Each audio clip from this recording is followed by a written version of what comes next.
Eu gostaria de fazer uma declaração de fé que a gente costuma fazer quando estamos estudando no Rema. E essa declaração é levantando a Bíblia. Se você está com a sua Bíblia, levanta ela assim e diga assim: essa é a minha Bíblia, eu sou o que ela diz que eu sou, eu tenho o que ela diz que eu tenho, e eu posso fazer tudo aquilo que ela diz que eu posso fazer. Agora dê um glória a Deus. Aleluia, glória a Deus. Irmãos, é bem importante a gente amar a nossa Bíblia, ler a nossa Bíblia, estudar a nossa Bíblia. Existe uma declaração que eu sempre faço, né, nas ministrações, porque essa declaração ela marcou muito a minha vida. E é uma declaração de Smith Wigglesworth. Ele diz o seguinte: a Bíblia é a palavra de Deus, sobrenatural na sua origem, eterna na duração, inexprimível em valor, infinita no alcance, regenerativa em poder, infalível em autoridade, universal no interesse, pessoal na aplicação, inspirada na totalidade. Aí ele complementa: leia sua Bíblia na íntegra, anote o que aprendeu, ore com ela, compreenda e depois passe adiante. Ela é verdadeiramente a palavra de Deus. Que declaração linda, né, irmãos? Que declaração forte. Aí, às vezes, a gente fica pensando por que esses homens cresceram tanto e desenvolveram tanto e fizeram tantas coisas para o Senhor. É por causa da consideração que eles davam à palavra de Deus. O apóstolo Paulo, ele fala lá em 2 Timóteo, capítulo 3, versículo 16, diz assim: toda a Escritura é inspirada por Deus e útil para o ensino, para a repreensão, para a correção, para a educação na justiça, a fim de que o homem de Deus seja perfeito e perfeitamente habilitado para toda boa obra. Para nós chegarmos a um quadro de maturidade, irmãos, é preciso considerar a Bíblia, considerar a palavra de Deus. E essa consideração que a gente tem pela palavra de Deus nos faz crescer, nos faz desenvolver. Agora, queridos, eu sei que cada um de nós tem uma história de vida, né? Talvez você nasceu num berço evangélico e você já foi ensinado pelos seus pais desde o seu nascimento, né? Aprendendo as 3 palavrinhas, né? Cantando aquelas coisas lá.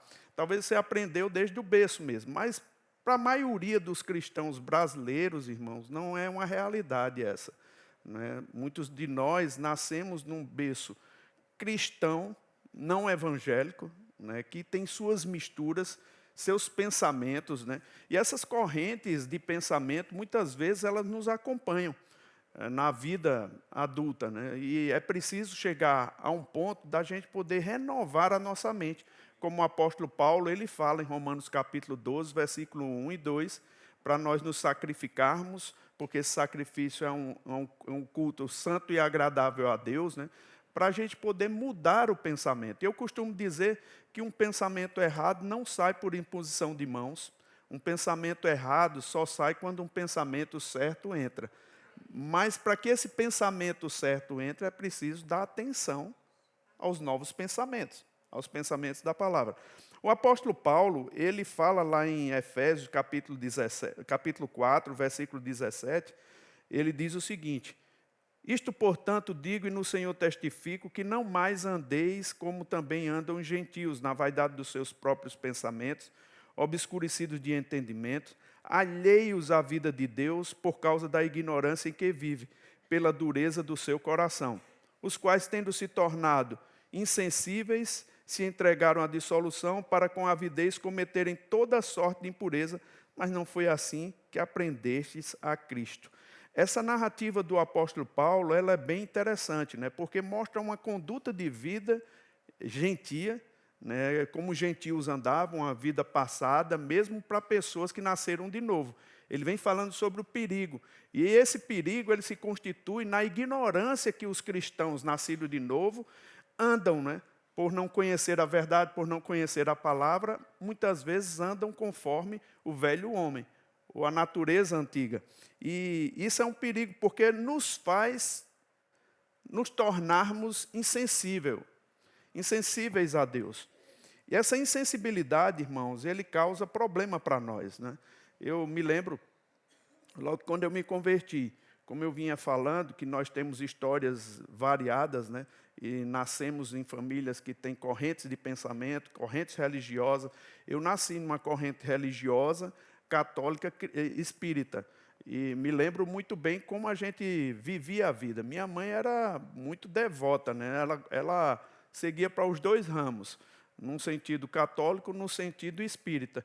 Ela adorava, de alguma forma, as santas, a ponto de fazer promessas. Quando ela teve desejo de ter uma filha, ela só tinha tido 3 homens, né? E ela queria uma filha. Então, fez uma promessa para ir para a cidade do meu pai, chamada Uiraúna, no sertão da Paraíba, a última a cidade do sertão da Paraíba. Se aquele novo filho nascesse, fosse uma menina, ela iria lá para Uiraúna pagar essa promessa. Então, ela, num sentido, era católica e outro sentido era espírita, porque, de alguma forma, nossa família, da parte da nossa mãe, também era espírita. E eles acreditavam em reencarnação, lia o Evangelho segundo Kardec, né? E a gente era acostumado a esses pensamentos. Quando eu entrei dentro da igreja, irmãos, quando eu nasci de novo, eu tinha alguns pensamentos que correspondiam a essas duas vertentes, espírita e católica. Eu tinha um pensamento de reencarnação e eu costumo dizer nas ministrações que eu passei 6 meses dentro da igreja ainda acreditando em reencarnação. Você sabe o que é reencarnação, né? É que você vem pagando uma coisa que você não sabe o que é, porque você foi muito ruim no passado.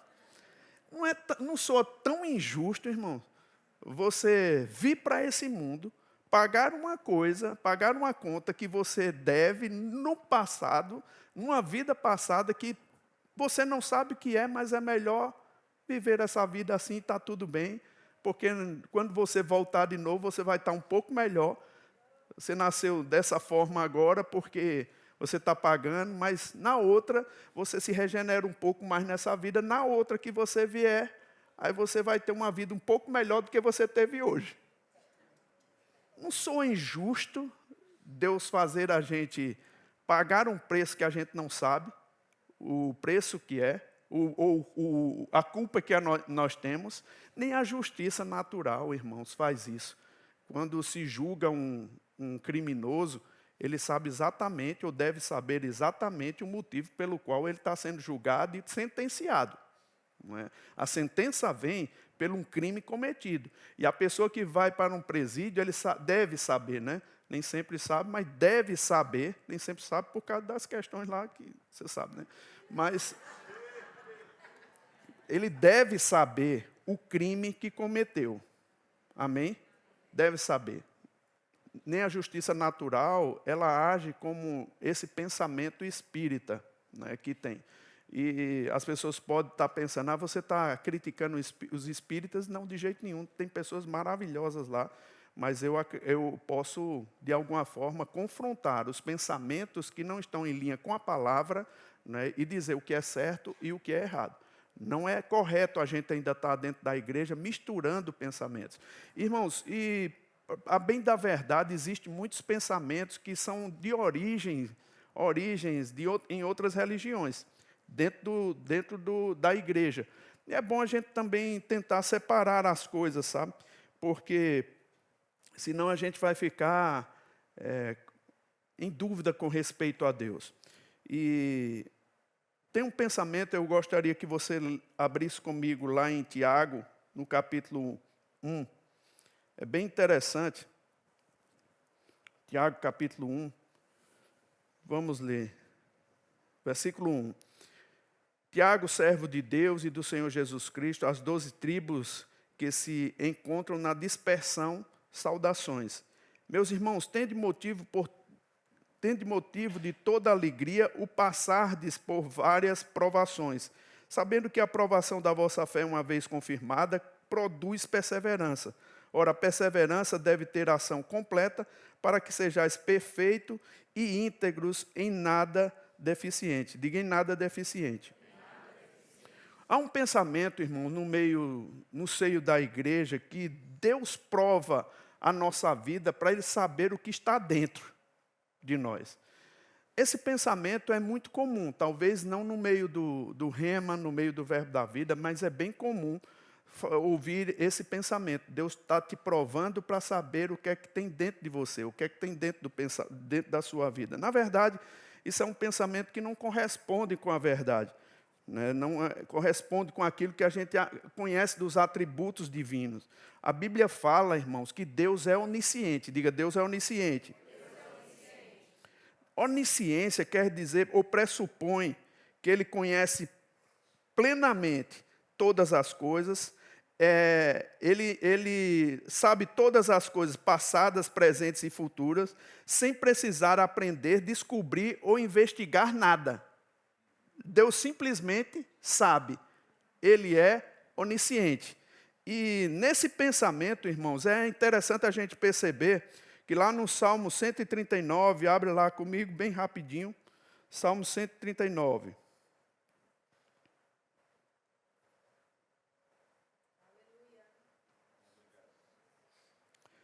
Senhor, tu me sondas e me conheces, sabes quando me assento e quando me levanto. De longe penetra os meus pensamentos, esquadrinha o meu andar e o meu deitar, e conhece todos os meus caminhos. Ainda a palavra não me chegou à língua, e tu, Senhor, já a conheces toda. É interessante esse salmo, né, porque mostra a onisciência de Deus. A Bíblia diz lá em 1 Samuel 16, 7, Deus vê o coração. Lá em Atos, no capítulo 15, 8, diz, ora, Deus que conhece os corações. Então diga, Deus conhece. Se Deus conhece, por que as provações, as tentações chegam, irmãos? A pergunta passa a ser, nesse sentido, para que a prova revele algo.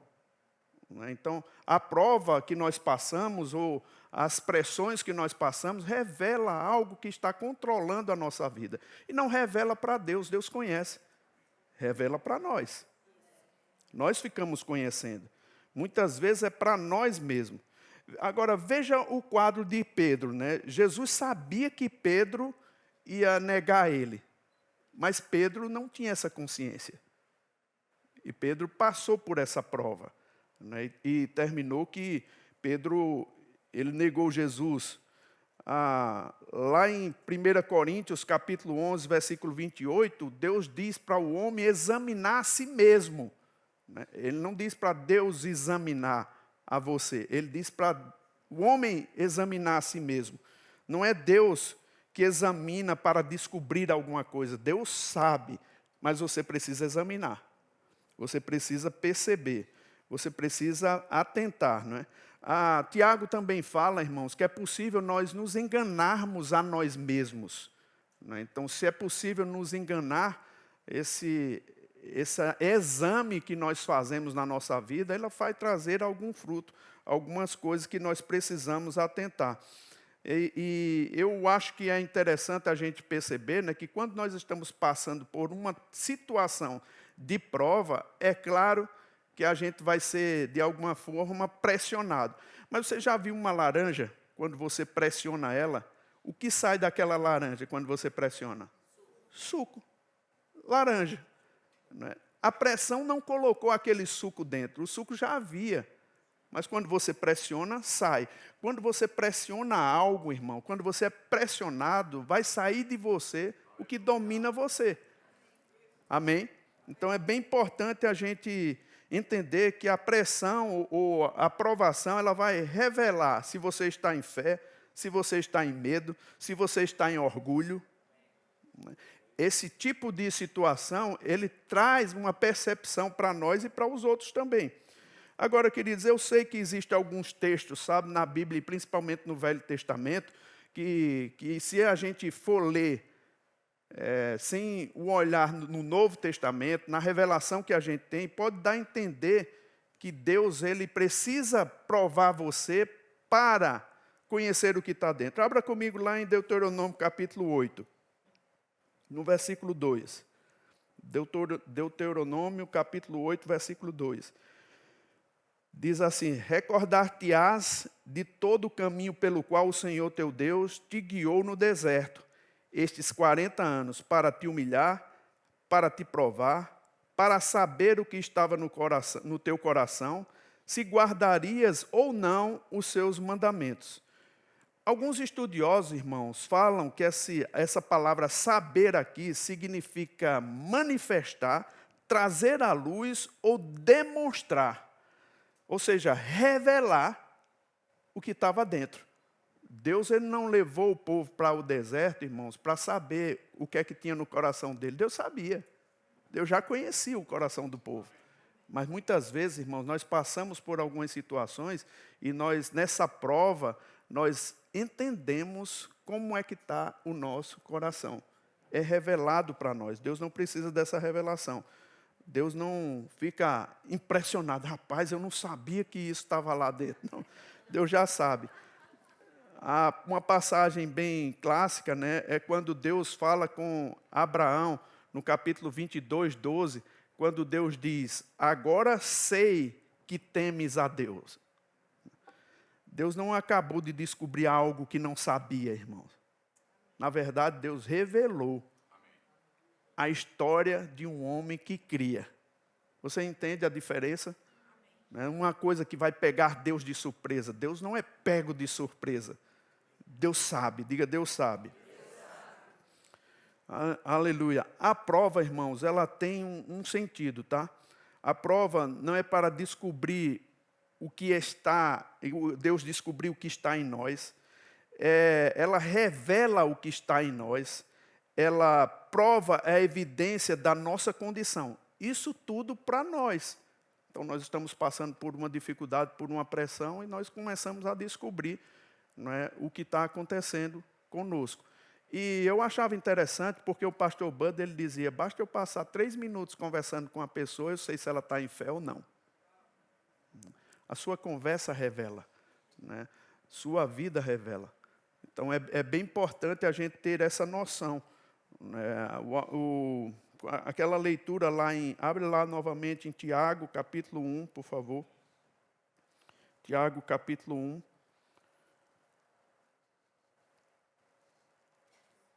Diz que a aprovação, ela tem um sentido de ser. Sabendo que a aprovação, no versículo 3, da vossa fé, uma vez confirmada, produz perseverança. Ora, irmãos, se a aprovação chega e você sabe o nível que você está, para você mudar de circunstância, mudar a situação, você precisa ser perseverante mesmo. E essa perseverança, ela vai trazer para si, para você, maturidade. Ou seja, irmãos, quando a gente vai fazer um check-up, quando nós fazemos um check-up, por exemplo, eu fui começar a fazer um check-up para ver com a minha condição física, né? E o senhorzinho lá, o irmão lá, disse para mim que eu estava precisando malhar, né? Pegar ferro. Porque eu precisava adquirir músculos. Porque eu estava vivendo uma vida sedentária e músculo na fase da vida que eu estou é necessário. Então, quando a gente faz um check-up, irmãos, a gente consegue perceber o que é necessário. Agora, para mudar a situação é necessário perseverança. Não basta você fazer uma vez. Você tem que ser perseverante para que aquela perseverança tenha um fruto. E esse fruto se torne uma maturidade naquilo que você quer alcançar. Você entende que o check-up, né, ou a percepção, a prova, te mostra a condição que você está e onde você precisa chegar.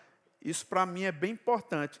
Agora, cada situação que a gente passa, irmãos, é bem importante a gente adquirir orientações de Deus. Eu fico pensando, né, situações que eu mesmo passei, se não fosse Deus me ajudando a sair delas, eu acredito que eu ainda estaria lá com elas. Então, o Tiago, ele faz algumas observações logo em seguida para a gente atentar. Primeiro, Deus não está provando você para saber o que é que está dentro de você. Ele já sabe, tá? Ele agora só precisa te dar orientação para você sair desse estágio e passar para outra. E se a gente sabe que Deus sabe e foi revelado para nós a nossa condição, irmão, passa pela provação com alegria. Porque você já sabe o resultado final.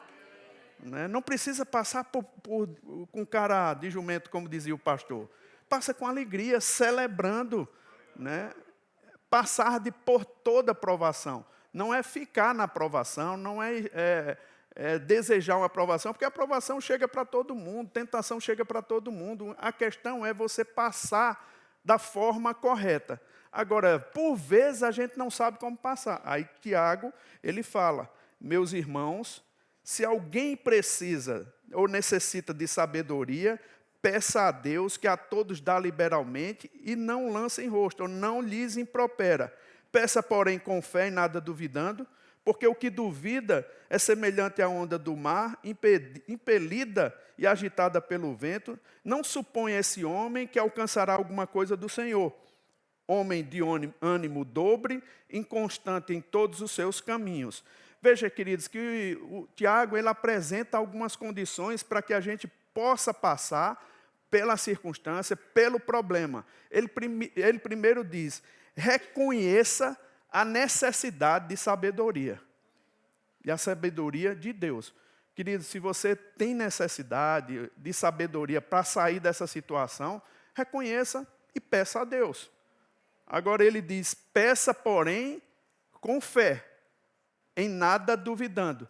Porque quem duvida é semelhante à onda do mar, é agitada pelo vento. E ele diz, não suponha tal homem que receberá alguma coisa do Senhor. Como é que nós pensamos sobre isso, irmãos? Quando eu estou passando por um problema, uma adversidade, eu vou orar a Deus, sabendo que Ele pode me dar sabedoria, sabendo que Ele dá liberalmente, e não me censura, não me critica, se porventura foi eu que entrei dentro dessa circunstância. Porque você deve entender, irmãos, que a gente passa por circunstância por 3 motivos. Ou o diabo criou para nós essa circunstância, ou nós criamos para nós a circunstância, ou pessoas criaram para nós. Das 3, eu quero te dizer que Deus te livra. Porque a Bíblia diz, muitas são as aflições do justo, mas de todas o Senhor livra. Não fica nenhuma de fora. A questão é se você vai pedir a Deus em fé ou não. Ah, não, mas eu tenho que passar por essa prova e eu estou conformado com ela mesma. Queridos, passar por ela pela prova você vai. Mas não se conforme em ficar ali, em permanecer ali. Permaneça conectado com Deus, escutando a palavra de Deus, orando a Deus, buscando sabedoria para sair da situação. Agora, queridos, deixa eu te dizer, se é para pedir com fé, é bom que você entenda que uma vez que você pediu, das próximas vezes você só precisa agradecer. Levantar as suas mãos e dizer ao Senhor, Pai, obrigado, porque eu estava precisando de sabedoria e o Senhor deu sabedoria a mim. Queridos, deixa eu te dizer uma coisa, você tem que agir em fé, se comportar em fé, falar em fé, tomar uma posição em fé. Você entende? Mesmo que a circunstância esteja lá, mesmo que pareça que nada está mudado, você tem que agir em fé, você tem que crer na palavra de Deus, como se Deus já tivesse respondido para você. Você agir dessa maneira, agradecendo a Deus. Eu lembro de um irmão que ele passou por muita dificuldade. E uma vez ele veio falar com o pastor Bud. Ele disse, Bud, eu estou com muita pressão financeira, eu estou com muita dificuldade, eu estou com muitas dívidas. Eu estou pensando até desistir do verbo da vida naquele tempo. O pastor disse, não, rapaz, não desista. Geralmente, pessoas que estão com problema querem uma ajuda imediata, natural, né? E o pastor Bud, não, rapaz, não desista. Eu poderia ajudar você de uma forma, mas Deus, Ele tem uma forma ilimitada de te ajudar. Então, eu não vou privar Deus de ajudar você nesse momento. Eu vou orar por você. Queridos, quando diz orar por você e não dá nada, parece que a pessoa é desumana, não é? Mas levar uma pessoa a crer da forma correta, agir da forma correta, irmãos, é um alto nível de ajuda. pastor Bud disse, eu vou orar por você e a partir de hoje você agradeça a Deus pela sabedoria que está sendo depositada no seu coração diariamente. Você vai saber negociar e Deus vai colocar pessoas na tua vida para te ajudar. Mas você precisa dessa habilidade de agradecer a Deus logo em seguida à oração. O pastor Bud pegou as mãos dele e disse, pai, obrigado. Ele tem dívida que ele não sabe como sair dela. Ele está com pressão, está com dificuldade, pensou até em suicídio. E, Senhor, ajude ele, em nome de Jesus. Conceda a ele sabedoria. A sua palavra diz, Pai, que aquele que necessita de sabedoria, peça a Deus e a todos dá liberalmente. Eu lembro que o pastor Bud disse, mesmo que tenha sido ele o causador desse problema, ou o diabo, ou pessoa, Senhor, a sua palavra diz que você pode resolver cada uma das nossas questões, porque a Bíblia diz que o Senhor nos livra de todas as aflições. Orou, agradeceu a Deus, Pai, obrigado pela sabedoria dada a ele. Ele foi para casa, irmão, nada tinha acontecido. Nada tinha acontecido. Ele tinha uma loja e ele precisava vender as coisas para pagar as contas. Recebeu um telefonema da esposa dele, dizendo que o gás acabou. Tem pouca comida, acabou meu dinheiro. É aquela música lá, né? Os mais novos não vão saber. Mas o gás acabou, o que é que você faz? Logo de repente chega uma pessoa, na verdade ele não tinha recebido uma ligação, ele tinha recebido uma informação, porque o telefone estava cortado. Naquele tempo não tinha celular, era conta de telefone e se a conta fosse atrasada, cortava o telefone, cortava a ligação, ninguém podia mais fazer. Ele recebeu uma informação que a esposa dele disse, o gás acabou. E ele chegou e ele disse, rapaz, o que é que eu vou fazer? Pensou, pai, obrigado, porque o Senhor tem me dado sabedoria e graça e esses problemas vão ser resolvidos. Logo em seguida chegou um cliente lá e pagou uma conta que estava devendo há alguns meses, irmãos. Alguns meses. Ele pegou o dinheiro e pensou, eu compro o gás ou pago a ligação, o telefone? Ele estava numa dúvida. Mas ele sabe de uma coisa, eu vou pagar a conta de telefone. Pagou a conta de telefone, chegou lá, pagou a conta de telefone, mas ainda estava com gás para comprar, não tinha como fazer comida. Ele foi e pagou. A primeira ligação que ele recebeu foi de um fornecedor que ele estava devendo, irmão, dizendo que ia ligar novamente as máquinas que ele tinha para poder operar e ganhar dinheiro. Primeira ligação. Se ele tivesse feito somente o que dava na cabeça, comprado o gás, ele não teria recebido essa ligação e possivelmente ele estaria na mesma situação de deficiência. Sabe, irmãos, como Deus dá sabedoria para a gente em momentos assim? Em momentos que parece que não tem jeito, uma luz chega no seu coração, uma inspiração chega para você e você toma uma decisão, Deus está nesse negócio. Sabe, querido, essa inspiração, ela existe. Essa vida existe e nós só precisamos ficar conectados com Deus, atentos à orientação de Deus e pensarmos que Deus já depositou sobre nós o que nós precisamos. Aí vamos enfrentar situações, não precisamos ficar temerosos, não precisamos ficar hesitando, não precisamos ficar duvidando, porque quem duvida, irmãos, é como a onda do mar, fica agitado. Nada que você for resolver, irmãos, vá resolver na dúvida. Tem dúvidas, irmãos, que elas são legítimas, tá? São perguntas que você tem, está tudo bem. Mas duvidar da palavra de Deus não é correto. Duvidar da bondade de Deus, duvidar das orientações de Deus pela palavra não é correto. E nós precisamos nos agarrar à palavra. Então veja, irmãos, na sua própria vida, todos nós passamos por momentos de provação, todos nós passamos por pressões. Eu costumo olhar para mim mesmo, quando eu estou passando por alguma dificuldade ou alguma provação. O irmão Reagan fazia isso. Ele sempre que estava passando por uma pressão e a coisa não se resolvia rápido, ele olhava logo a área na vida dele que se chama inclemência, ou falta de perdão. Isso pode estar causando alguns impedimentos das suas orações. Analisa, né? As circunstâncias, ela mostra para a gente mesmo o que a gente está precisando fazer para mudar a situação. Analisa, toma uma posição.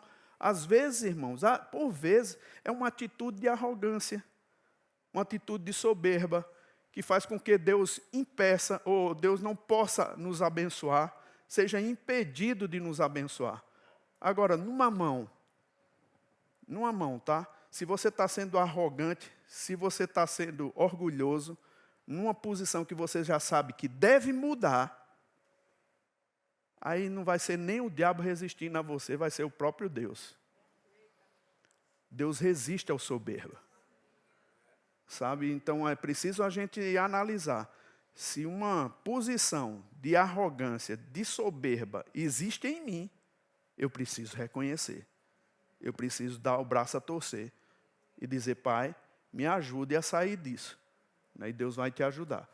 Aí você se analisa e você toma uma posição de jogar por terra tudo aquilo que não compete a um cristão ter na sua vida. Tudo aquilo. Uma postura de arrogância, uma postura de orgulho vai obstruir, vai paralisar a sua vida de fé, sua vida de oração. Amém, irmão? Amém.